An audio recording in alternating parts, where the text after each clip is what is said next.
Privacidade, por favor. O último episódio de Loki nos apresentou um novo vilão e as novas possibilidades do universo Marvel. Diferente de WandaVision, acertamos!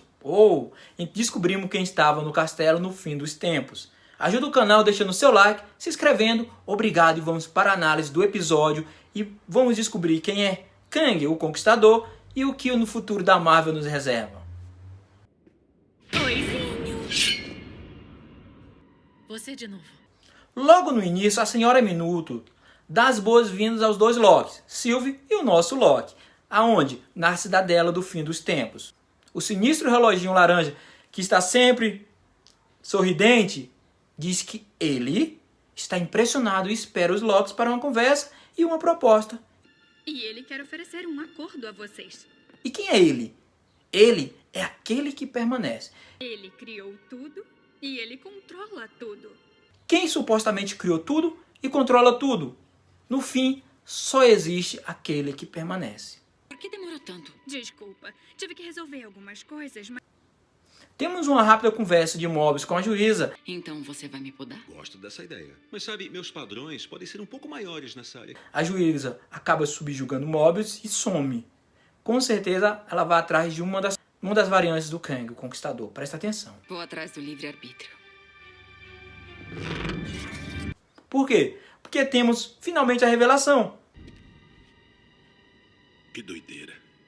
Uma das variantes de Kang, o Conquistador, embora a palavra Kang, o nome Kang, não tenha sido propriamente dito no episódio de Loki, o personagem diz o seguinte quando questionado por Sylvie. Presta atenção. Ele fala sobre ele. Já fui chamado de muitos nomes por muitas pessoas. Governantes, conquistador e aquele que permanece. Em seguida ele frisa. Tá? Não é tão simples quanto um nome. O novo personagem, que é o Kang, com certeza, ele explica o surgimento. Como aconteceu aquilo tudo. Eras atrás, antes da AVT...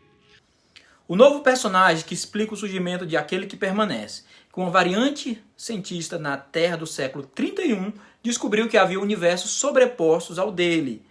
Universos sobrepostos ao dele. Suas variantes descobriram o mesmo simultaneamente. Outras versões de nós descobriram a mesma coisa. Houve paz, compartilhamento de tecnologia e conhecimento, até que uma das variantes tomou rumos a mais. De guerra, com cada variante lutando para preservar o próprio universo. Conquistadores. Iniciou-se então uma guerra entre realidades. Ao encontrar Lyoth, a primeira variante controlou o poder da criatura. Transformei a Lyoth em arma. E transformou em uma arma que acabou com a guerra multiversal. E para evitar as ramificações na linha do tempo, a AVT foi criada. Fluxo do tempo e prevenir qualquer futura ramificação. Daí, a AVT. O vilão chega a alertar. Se acham que sou mal, esperem até conhecerem minhas variantes. Vocês podem odiar o ditador, mas algo muito pior vai encher esse vazio se o depuserem. São duas opções, são oferecidas a Loki e Sylvie. Governar a AVT. Vocês assumem e retornam para a AVT como seus comandantes benevolentes. Ou uma nova guerra multiversal. Vai Me matam e a linha do tempo sagrada fica completamente exposta. Guerra multiversal. ser iniciada. Sylvie se mantém fiel ao seu objetivo.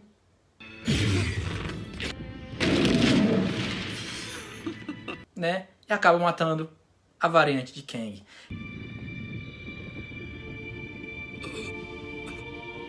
Que manda um até logo antes de morrer.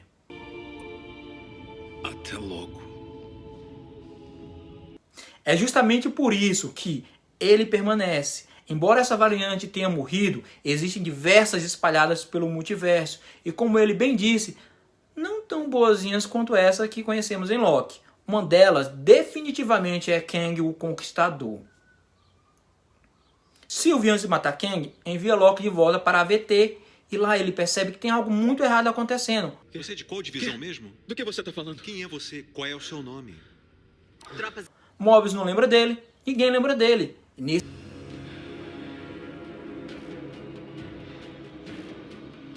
momento vemos a estátua de Kang e não dos Guardiões do Tempo. Ok, a guerra multiversal está chegando. Pois bem, vamos colocar alguns pingos nos is. X-Men. Ok. Kang promete ser a grande ameaça da nova fase do universo Marvel. E quando pensávamos que ele iria aparecer apenas em Homem-Formiga pela primeira vez, aparece roubando a cena em Loki. Não me falem que eu sou uma decepção. Não. Loki deu início à nova fase do universo Marvel e já temos a confirmação da segunda temporada de Loki. É isso aí. Então, Loki ele tenta impedir Sylvie de executar a variante que a gente viu, né, de Kang, mas acaba fracassando e Kang é morto.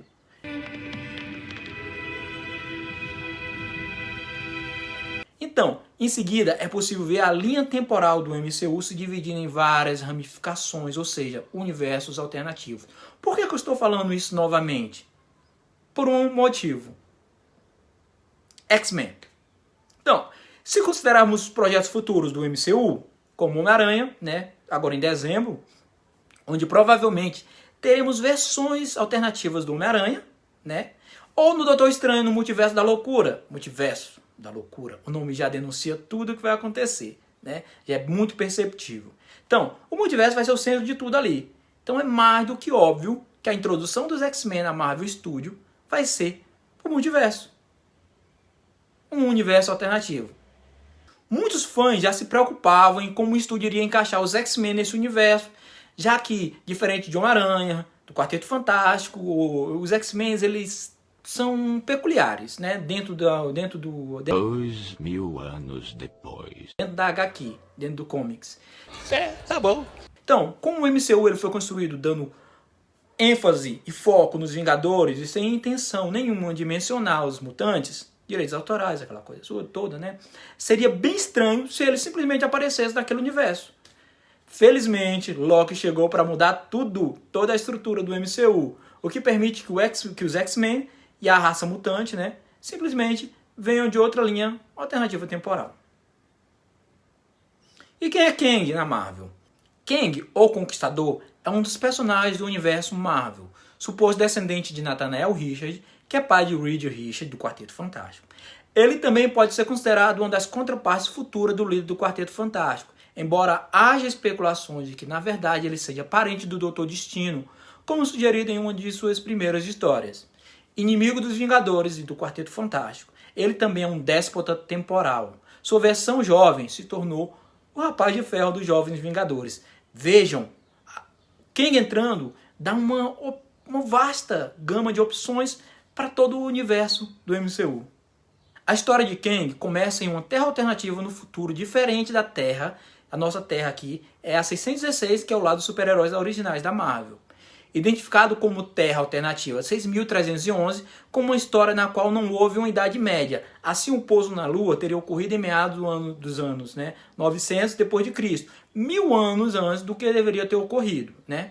Mas essa conquista resultou em uma guerra lunar, né, da colônia lunar com os habitantes da Terra, que acabou na desintegração da Lua e a regressão da humanidade a um longo período primitivo.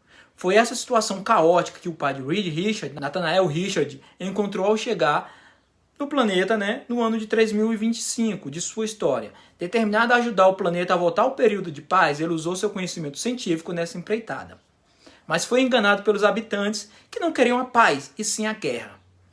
Ficou conhecido como o Senhor da Guerra até que o Quarteto Fantástico o encontrasse e o levasse de volta ao passado, após garantir o restabelecimento da paz que Nathaniel tanto desejava.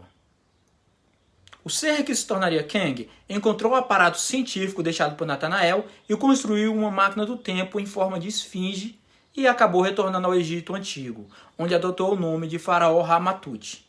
Seu reinado terminou quando o Quarteto Fantástico viajou no tempo, usando a máquina do Doutor Destino e o derrotou, forçando a retornar ao seu tempo. Nessa viagem, ele encontrou acidentalmente o Doutor Destino. É claro, consequência de um fenômeno chamado de tempestade temporal, que o inspirou a adotar uma armadura bem parecida. Inicialmente, ele se tornou Centurião Escarlate e enganou os Vingadores da Terra 689, mas foi vencido pelos Vingadores da Terra 616. Esse evento fez com que surgissem diversas realidades alternativas, nas quais o Centurião Escarlate enfrentou o Esquadrão Supremo e os X-Men. Depois disso, ele passou a se chamar de Kang, o Conquistador. Em sua primeira história, Kang veio ao século XX para se defrontar com os Vingadores e conquistar a sua época, Ao longo das décadas, suas batalhas são inúmeras contra os maiores heróis da Terra. Depois de criar a armadura de Kang, o vilão chegou a 1000 anos do seu futuro, onde conheceu Ravonna, por quem dedicou grande amor que rivalizava com a sede de conquista e também com o ódio que ele tinha pelos Vingadores. Rechaçado pela moça, Kang buscou uma distração retornando ao passado, em 1900 d.C., onde ele adotou a identidade de Victor Timely, inventor e prefeito da cidade de Timely. A cidade era também um portal para Cronópolis, que era sua base na qual reunia um grande exército que chamava de Acronautas. A tecnologia robótica que usou em Timely chegou ao conhecimento de Finat Huttle, o futuro criador do Tocha Humana original. Tá, pega esse daí. Também voltou a determinadas épocas onde confrontou o Coisa, o Tocha Humana, lá na lendária Camelot. Apareceria também no casamento de Reed Richards com Sue Storm. Mas tentando conquistar Ravonna, Kang traz os Vingadores para o século 40, tentando derrotá-lo na frente de sua amada. Na luta que se segue, Ravonna se coloca na frente de um disparo que foi dirigido ao vilão e aparentemente morreu. Kang a coloca em uma redoma de vidro, na tentativa de revivê-la, e acaba aceitando entrar no jogo do Grão-Mestre, um dos anciões do universo. Aliando-se aos Vingadores para enfrentar o Esquadrão Sinistro, que é base do futuro do Esquadrão Supremo, mas quando ele tem a opção de reviver Ravonna, ele prefere usar o poder que lhe foi dado pelo ancião para matar os Vingadores. Os Vingadores se salvam graças à intervenção do Cavaleiro Negro. O Grão-Mestre acabou revivendo Ravonna e substituiu o corpo dela, por uma cópia, e deixou uma cópia lá com Kang. Inúmeras vezes, Kang usou seu conhecimento de robótica para enfrentar os Vingadores, tentou enganá-los com uma cópia do Homem-Aranha e usou uma versão de si mesmo para envolver os Vingadores em uma guerra contra Zarco, que é o Homem do Amanhã, inimigo de Thor. Também criou o Homem Crescente, outro inimigo de Thor. Mas uma das maiores batalhas com seus inimigos do século XX ocorreu quando Kang descobriu que um ser conhecido por Madonna Celestial estava predestinado a gerar o ser mais poderoso do universo, que é o Messias Celestial. Determinado a tornar-se o pai desse ser, ele procurou Madonna, acreditando que ela seria uma das heroínas filiadas aos Vingadores, Mantis ou Feiticeira Escarlate, ou a idosa feiticeira Agatha Harkness. Embora descobrisse, enfim, que a Madonna era Mantis, Kang não conseguiu realizar seu plano. Inconformado, ele tentou matar Mantis, mas acabou atingindo o espadachim, que morreu. Depois disso, ele foi arremessado para o limbo pelo ser conhecido como Imortus.